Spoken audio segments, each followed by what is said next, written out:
Queridas amigas, queridos amigos, sejam bem-vindos. Estamos iniciando mais um estudo sobre o Livro dos Médiuns, aqui através do canal Espiritismo, Estudos para a Vida. Nós vamos hoje começar a estudar a primeira parte do Livro dos Médiuns. Essa primeira parte que tem o título dado por Allan Kardec, Noções Preliminares. Nessas noções preliminares, aquilo que nós dizíamos em estudo anterior, que essa primeira parte do Livro dos Médiuns vai apresentar os fundamentos básicos para que possa haver comunicação entre os dois planos da vida. Então, o primeiro capítulo dessa primeira parte vai ter como título, né, uma pergunta: há espíritos? Existem espíritos? E essa pergunta é uma pergunta essencial. Se não existem espíritos, não há comunicação entre os dois planos da vida. É preciso assegurar a existência dos espíritos e a existência de um outro plano para a nossa existência. São os fundamentos básicos, né, que regem ali a possibilidade e que fundamentam a possibilidade de comunicação. Bom, aí a gente pode estar pensando assim, né? Poxa vida, Totti, mas para um espírita é necessário começar por aí? Há espíritos? Eu sou espírita há tanto tempo, eu já estou convicto da existência dos espíritos, né? Eu sei que eles existem. Trabalho em mesa mediúnica. Bem, vejam só. O Livro dos Médiuns é a segunda das obras básicas a ser publicada, logo depois de O Livro dos Espíritos. Então, ela tem essa característica de ser uma sequência de O Livro dos Espíritos. E a gente viu ali na introdução que, tanto quanto possível, ela precisa ser uma obra que seja entendida isoladamente. Ela é uma obra individual. O ideal é ler antes o Livro dos Espíritos e depois o Livro dos Médiuns. Mas para quem não leu e está ali na necessidade, né, da condução da sua mediunidade, a pessoa precisa ter uma obra inteligível, né? Então Kardec começa por esse ponto: há espíritos, existem os espíritos? E fica para nós que somos espíritas há mais tempo, né, uma questão que é uma questão que vem como sendo decorrente da resposta a essa pergunta. Sim, nós sabemos que existem espíritos. No entanto, nós vivemos a nossa vida guiados por essa realidade? Nós vivemos a nossa vida aqui na Terra, ou as nossas vidas aqui na Terra, como espíritos imortais? Ou não? Ou nós vivemos a nossa vida fundamentada quase que exclusivamente no plano material da existência? Então vejam, mesmo que nós tenhamos uma certa convicção, nós ainda não a temos por completo. Ainda falta bastante para a gente. Não é em todos os momentos de nossas vidas que nós lembramos que somos espíritos e não seres materiais.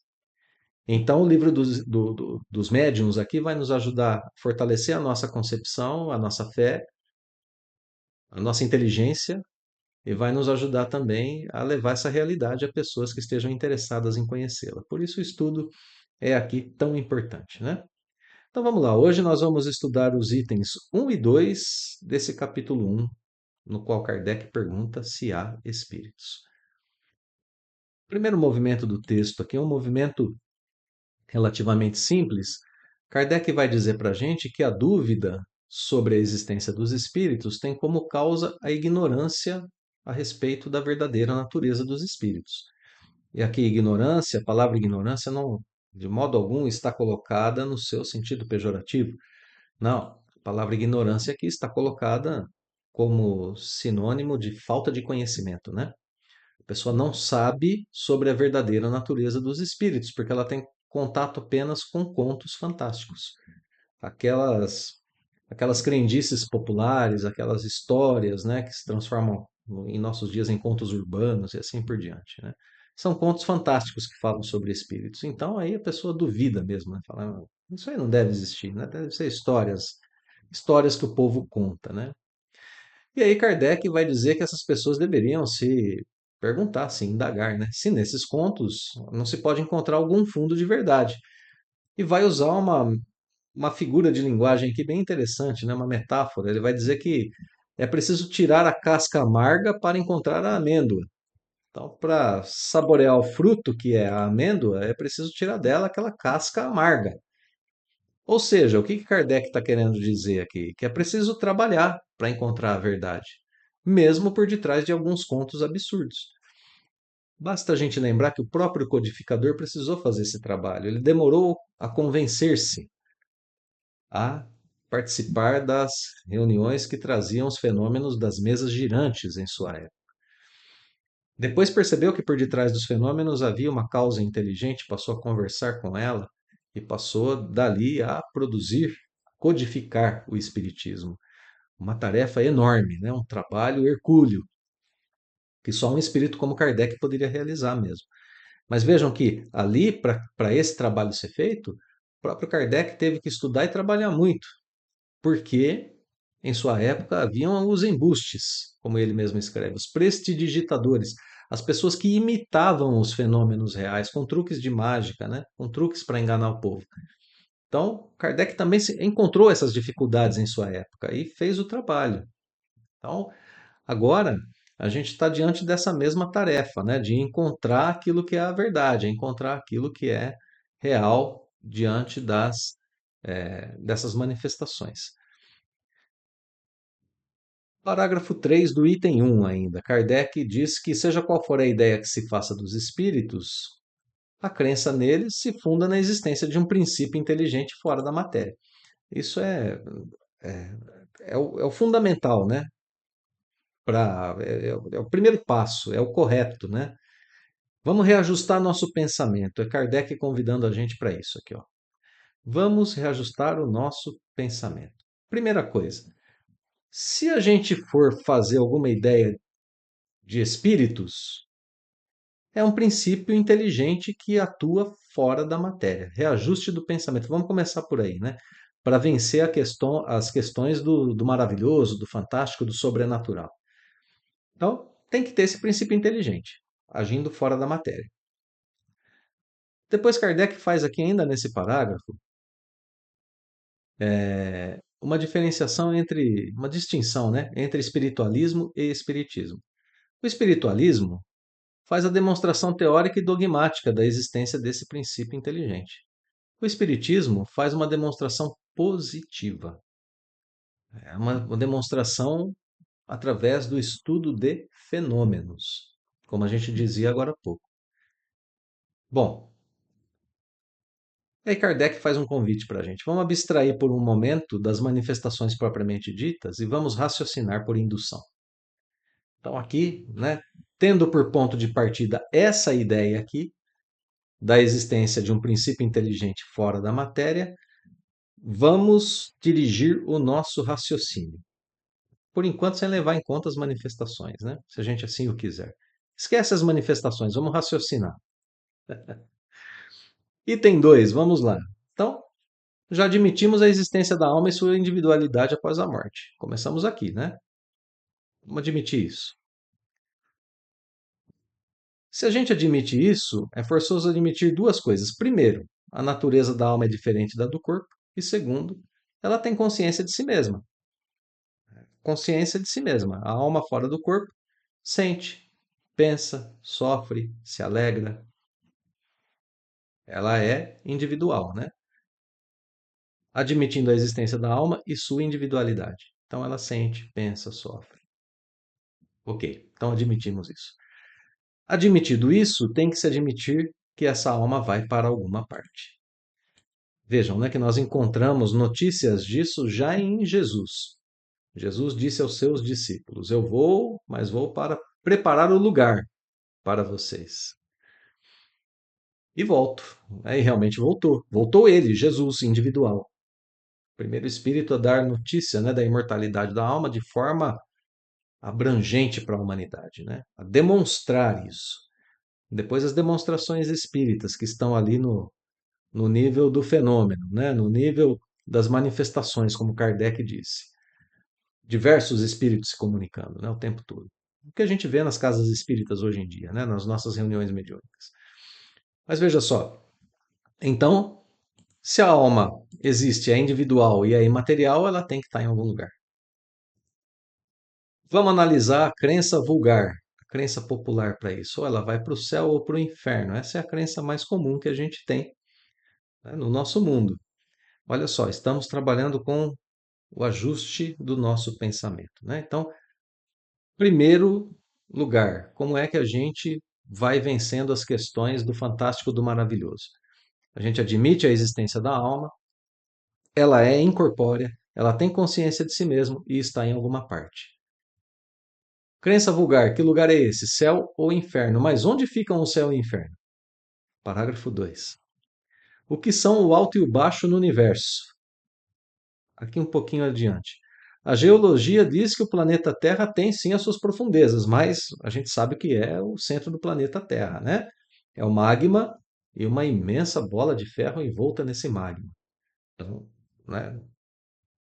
Que é o em cima, o embaixo. Veja, o lugar do espírito não pode ser plano material. Isso está mostrado pela geologia, está mostrado pela ciência que estuda o espaço, está mostrado pela física, está demonstrado, né? Não pode ser lá. Então, Kardec parte para outro raciocínio. Por que é injustificável privilégio o nosso planeta Terra, esse imperceptível grão de areia, que não avulta pelo seu volume nem pela sua posição, não é nem um planeta tão grande, não está nem bem posicionado, né? Estamos na borda da Via Láctea, por bem dizer, nem pelo papel que lhe cabe desempenhar, olha que Kardec, né? Dizendo, ó, a importância desse nosso planetinha aqui diante da criação toda é ínfima, né? Um grãozinho de areia. Por que seria o único planeta povoado de seres racionais? Olha, é uma coisa, questão de lógica, né?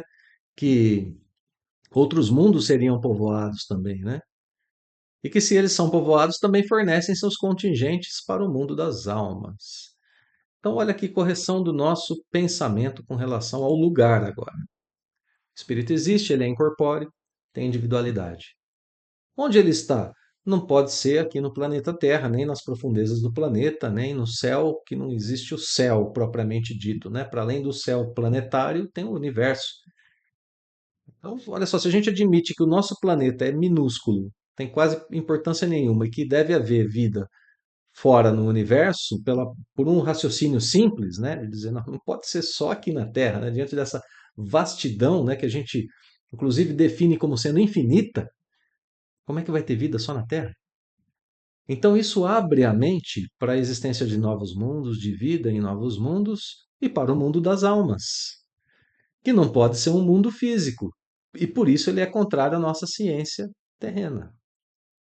Continua o raciocínio, vamos lá. Não podendo a doutrina da localização das almas harmonizar-se com os dados da ciência, outra doutrina mais lógica lhes assina por domínio. Não um lugar determinado e circunscrito, mas o espaço universal, formam elas um mundo invisível. A própria existência dos espíritos forma um mundo invisível, por se são incorpóreos, não estão no mundo visível. É uma ideia completamente compatível com a razão e com a razão de qualquer pessoa. Não temos nada de fantástico nem de sobrenatural aqui. Temos linha de raciocínio apenas. Vejam, meus amigos, vamos parar por um instante aqui, né? Kardec está trabalhando com a nossa capacidade racional. Ele está nos dando informações que são lógicas, são racionais, não ferem a nossa capacidade de pensar. É plenamente aceitável pensar dessa forma, né? Isso não fere em nada o nosso raciocínio lógico. Então vamos lá. Seguindo para os dois últimos parágrafos aqui. Parágrafo 4. Se não tem céu nem inferno, então, né, como a gente já acabou de desconstruir aqui no parágrafo 2, não tem céu e inferno. Tudo bem, mas tem almas individuais. Tem, que vivem em outro plano. Sim. Mas então como se dão as recompensas e penas futuras? Porque precisa ter uma decorrência moral da existência terrena, né? Precisa ter consequência moral para a vida do espírito. Se não tem céu nem inferno, como acontecem penas e recompensas futuras? E aqui é outra coisa que a gente tem que pensar, né? Se a gente não tem os lugares especiais onde elas se efetivam, as recompensas no céu e as penas no inferno, no purgatório, Como que ficam as penas e recompensas, sendo que a gente acabou de suprimir pelo pensamento, pela ciência, a ideia de céu e de inferno? Então vamos lá, como que acontecem, né? As almas tiram de si mesmas sua felicidade ou sua desgraça. É uma análise moral da nova doutrina que está nascendo, né? Elas tiram de si mesmas a sua felicidade ou a sua desgraça. O seu estado moral cabe às suas escolhas. Então nós temos reunião dos espíritos que votam a si mesmo mútua simpatia. Espíritos que estão em uma certa faixa de vibração se reúnem no plano espiritual e no plano terreno também, né? Como é comum estarmos com pessoas que têm afinidade conosco e nos afastarmos das que não têm. No plano espiritual, a mesma coisa. Espíritos que sofrem pela consciência da inatividade, da imprevidência espiritual que tiveram na última existência se reúnem no plano espiritual, sofrem juntos, se a gente quiser pensar assim, né? E aqueles que são mais felizes estão juntos e isso representa para elas fonte de felicidade. Então, existe a mútua simpatia, né? Felicidade ou desgraça em si mesmo. Segue o texto dizendo: as almas não atingem graus supremos senão pelos esforços que façam por se melhorar. Então veja só, felicidade ou desgraça em si mesmo. Anjos são almas que galgaram o último grau da escala, aqueles que progrediram. Então vejam como que a gente vai tendo explicações racionais a respeito da existência dos espíritos e os diferentes graus, né, de existência, mesmo diante da necessidade de uma certa provação no plano espiritual ou da felicidade maior, né? Anjos são mensageiros de Deus, encarregados de velar pela execução de seus desígnios em todo o universo. Espíritos mais evoluídos, né? E os demônios? Simplesmente as almas dos maus. Simplesmente as almas dos maus que podem, como as outras, ascender ao mais alto cume da perfeição. Isso é mais conforme a justiça e a bondade de Deus do que penas eternas, não é?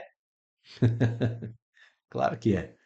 É como que Deus daria uma só existência a um espírito na carne e em condições diferentes dos outros, porque uns nascem na miséria, outros na riqueza, uns na saúde, outros na doença, e todos precisam progredir. Então, esses que têm condições mais difíceis, não conseguem o progresso, são condenados eternamente. É injusto, né? Até para nossa razão, até para o nosso senso limitado de justiça, a gente consegue ver que isso é injusto. Então, essa doutrina com esses fundamentos é uma doutrina muito mais justa.